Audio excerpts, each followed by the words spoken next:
Alur cerita, Biontai, Gazi.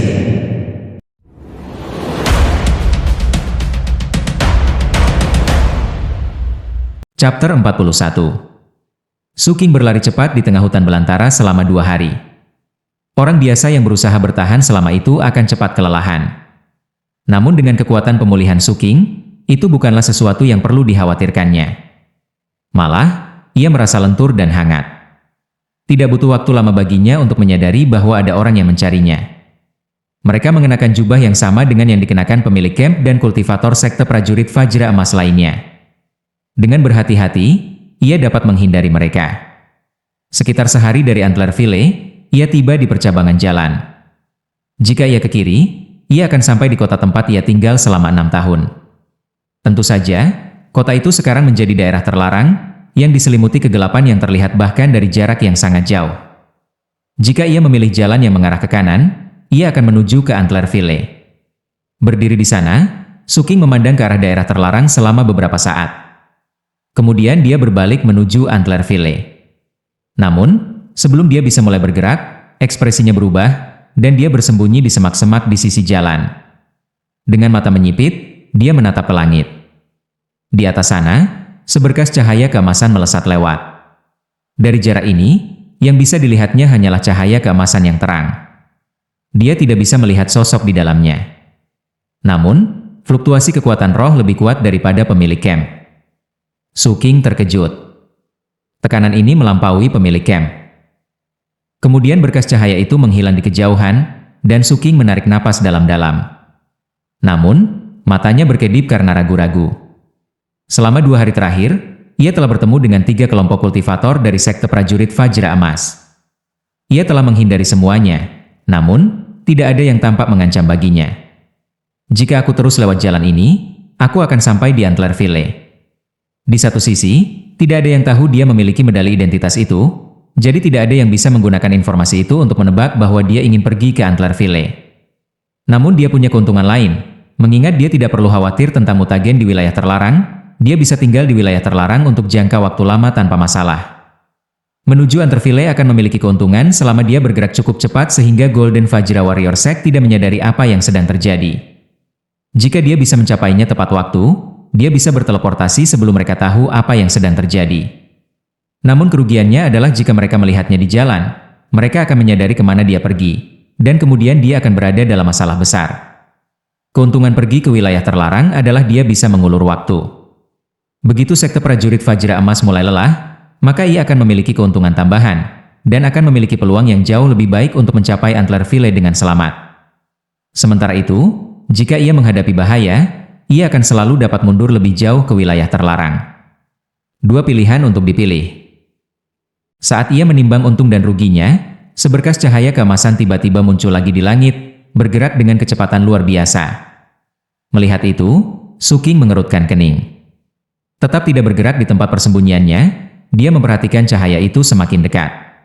Akhirnya, dia dapat melihat seorang kultivator setengah baya dalam cahaya itu.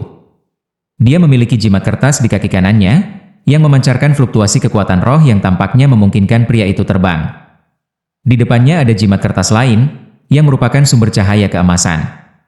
Di dalam cahaya yang terus berkedip itu, seseorang dapat melihat sosok bayangan. Saat Suking melihat, dia tiba-tiba menyadari bahwa itu adalah salah satu penjaga camp yang telah dia bunuh di luar rumah pemilik camp. Tampaknya mereka menggunakan jiwanya sebagai semacam anjing pemburu untuk mengendus mangsa. Kultivator setengah baya itu memperlambat langkahnya, melihat sekeliling area sebelum mengubah arah dan melanjutkan pencariannya. Jantung Suking berdebar kencang. Sebuah harta karun jimat. Meskipun dia tidak yakin apa fungsi jimat kertas itu, dia bisa menebaknya. Mereka menggunakan seseorang yang kubunuh untuk merasakan keberadaanku dan mengidentifikasi posisiku? Untungnya, jangkauannya tampaknya tidak terlalu luas. Suking tiba-tiba merasakan pemahaman mendalam mengenai hal-hal spektakuler yang dapat dilakukan oleh teknik-teknik sihir.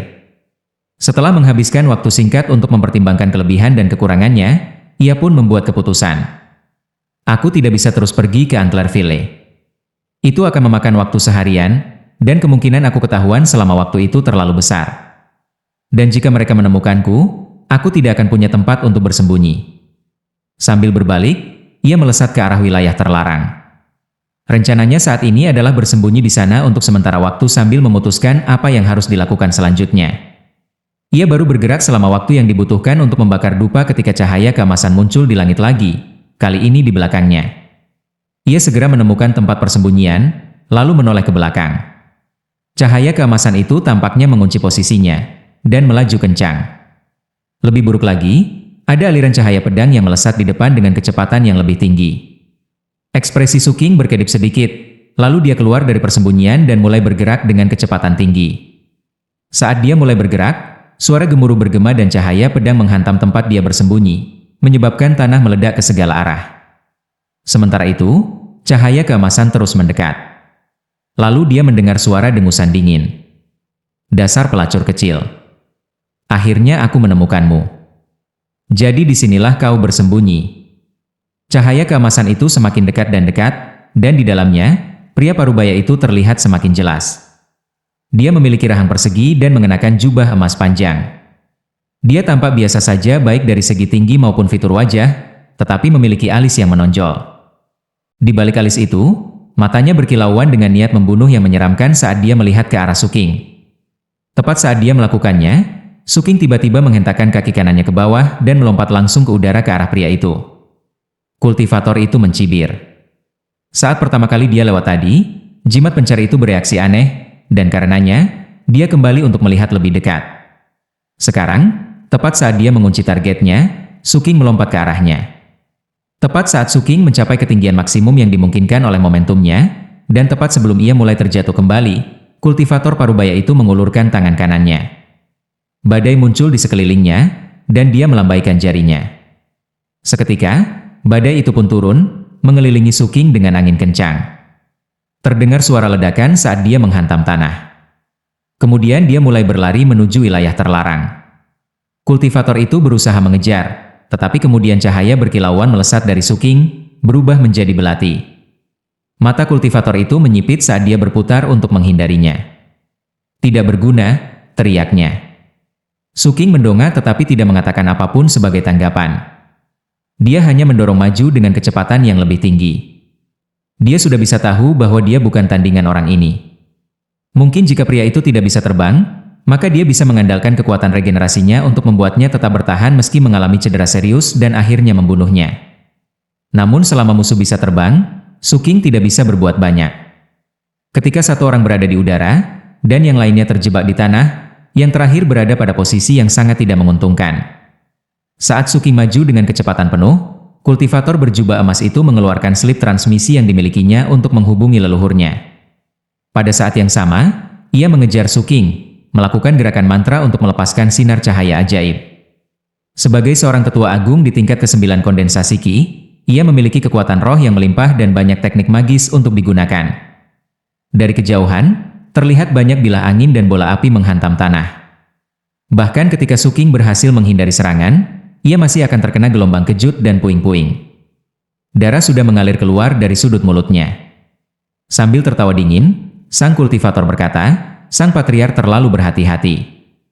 Aku tidak butuh bantuannya. Aku bisa membunuh kalian semua sendirian. Meskipun dia sombong, dan meskipun Suking sudah tampak lusuh, tetua agung itu tidak mendarat di tanah. Dia tetap di udara, melakukan gerakan mantra dua tangan yang mengirimkan badai angin ke tanah. Niat membunuh berbinar di mata Suking. Dipukul dalam posisi pasif seperti itu membuat hasratnya untuk membunuh makin kuat.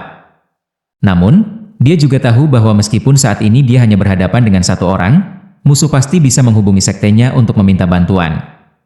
Jadi Suking terus melaju kencang menuju wilayah terlarang.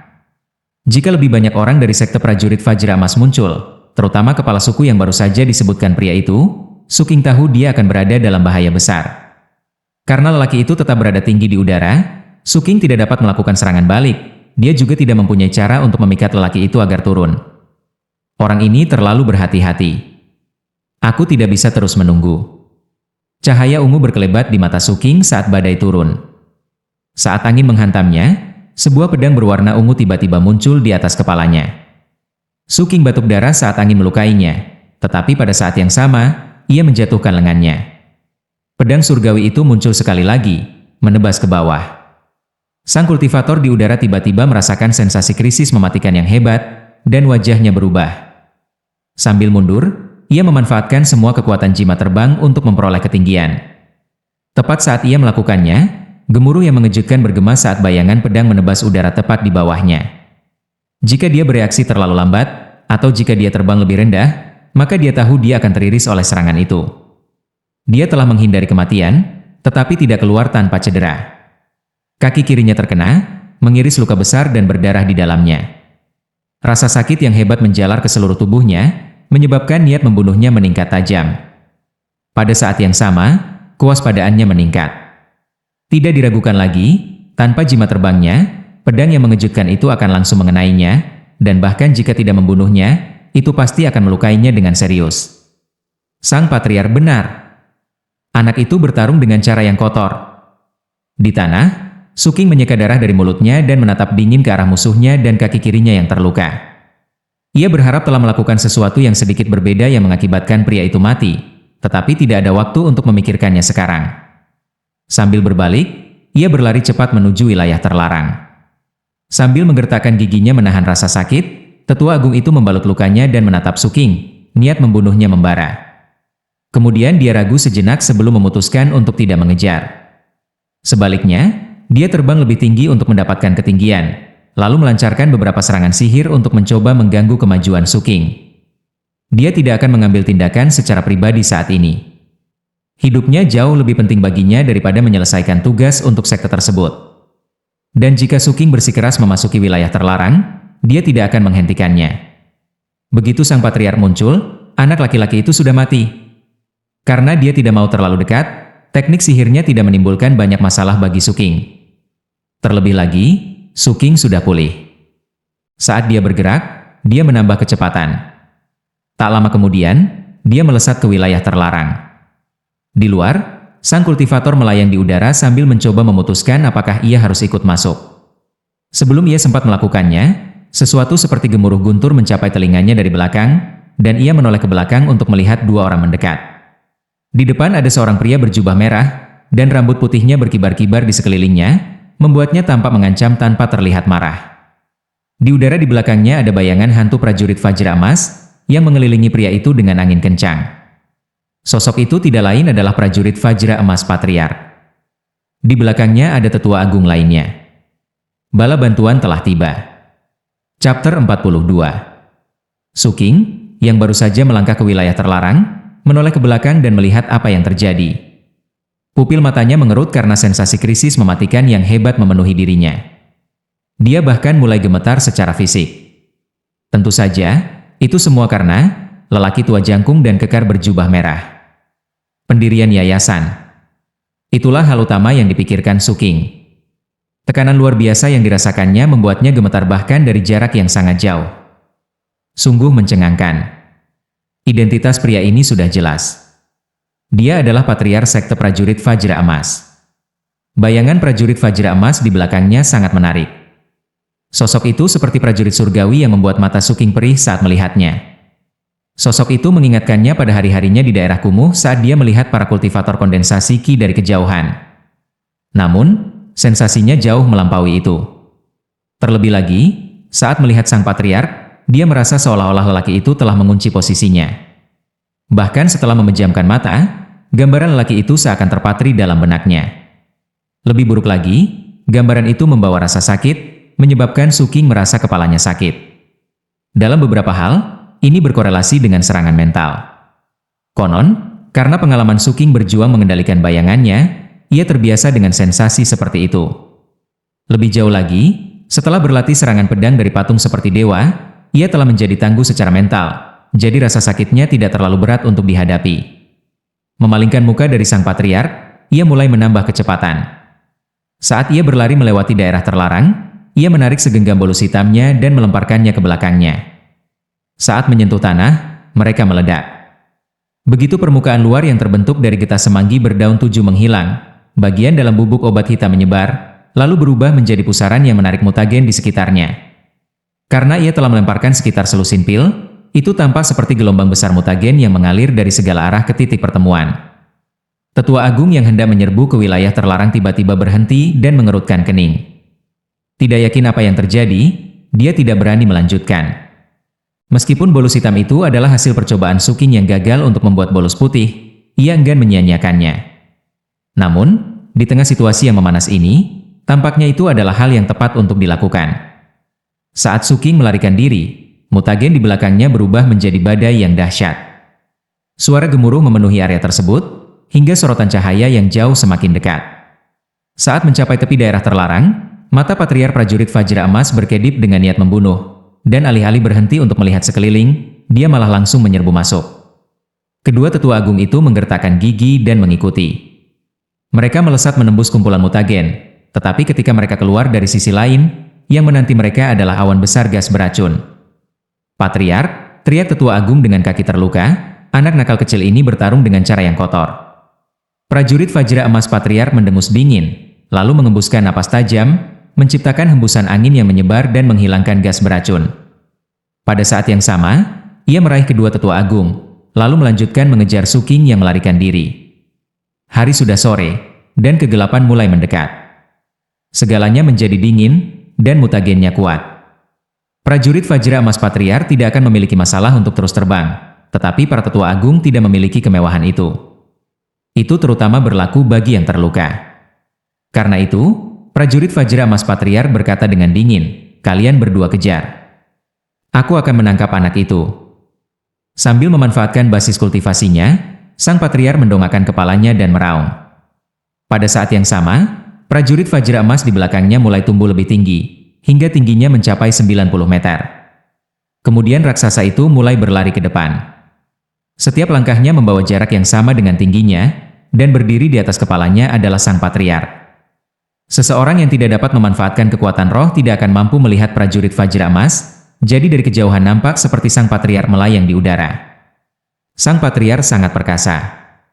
Cepat atau lambat, sang patriark akan membawa kembali mayat bocah nakal ini. Kedua tetua agung itu tampak gembira. Bagi mereka, sekarang setelah leluhur mereka bertindak sendiri, Kid pasti akan mati tanpa keraguan sedikit pun. Namun, waktu terus berlalu. 2 jam kemudian, kedua tetua agung itu tampak kurang bersemangat. Kemudian mereka saling bertukar pandang dengan bingung, karena sudah lama kehilangan jejak leluhur mereka. Mereka benar-benar tidak dapat memahami bagaimana seorang kultivator tubuh biasa di tingkat kondensasi Ki dapat begitu cepat dan terampil sehingga leluhur itu belum pernah menghadapinya. Mereka bingung. Namun, leluhur prajurit Vajra Emas bahkan lebih bingung lagi. Jauh dari lokasi kedua tetua agung itu, sang patriark melotot frustrasi ke arah sosok kecil yang melaju kencang menjauh darinya di kejauhan. Meskipun masih ada perbedaan kecepatan di antara keduanya, ia harus mengakui bahwa targetnya sangat cepat. Lebih jauh lagi, setiap kali ia melancarkan serangan tinju dengan kekuatan proyeksi prajurit Vajra Emas, bidang cahaya yang berkilauan akan muncul di sekitar pemuda itu untuk melindunginya. Akan terdengar ledakan, dan kemudian bidang cahaya yang berkilauan itu akan terisi retakan, tetapi pada saat yang sama, targetnya akan menggunakan momentum itu untuk menjauh. Saat malam tiba, mutagen itu semakin kuat. Dan tampaknya semakin kuat di jalan yang ditempuh pemuda itu. Segala sesuatu di belakangnya benar-benar dingin. Hal itu bahkan membuat sang patriark sedikit khawatir, dan memaksanya untuk berputar di sekitar udara dingin. Akibatnya, hal itu memperlambatnya, dan membuat pengejaran berlangsung lebih lama. "Sialan," gerutu Suking. Wajahnya pucat dan matanya merah saat ia maju dengan kecepatan penuh. Tangan kirinya terkepal begitu erat hingga pembuluh darah di punggungnya menonjol. Pemandangan yang mengerikan. Di dalam tangan itu ada ekor kalajengking. Dulu ketika ia melawan Flamechro, ia masih memiliki sedikit ekor yang tersisa. Namun, saat pengejaran ini berlanjut, racunnya perlahan-lahan terkuras habis. Tidak banyak yang tersisa. Ia tahu itu hanya akan membuatnya bertahan untuk waktu yang singkat. Di tangan kanannya ada jimat kertas dengan kaligrafi yang hampir tak terlihat. Itu adalah jimat kertas yang diambilnya dari musuh bebuyutan Ser Santander. Saat ini, kaligrafinya hampir hilang.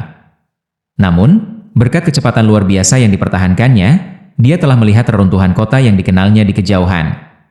Akhirnya, dorongan dari ekor kalajengking itu memudar, dan Suking akhirnya mulai melambat. Sambil menggertakkan giginya, ia membuat satu lompatan terakhir, berlayar menembus cahaya bulan yang menyilaukan dan mendarat di tembok kota. Ini adalah tempat yang ingin dicapai Suking. Ia tidak punya cara untuk melawan patriark prajurit Vajra Emas atau dua tetua agung, Dan karena itu, ia tidak punya pilihan selain mencari waktu surgawi, keuntungan duniawi, dan keharmonisan manusia. Waktu surgawi adalah mutagen di wilayah terlarang. Keuntungan duniawi adalah medan yang sudah dikenal.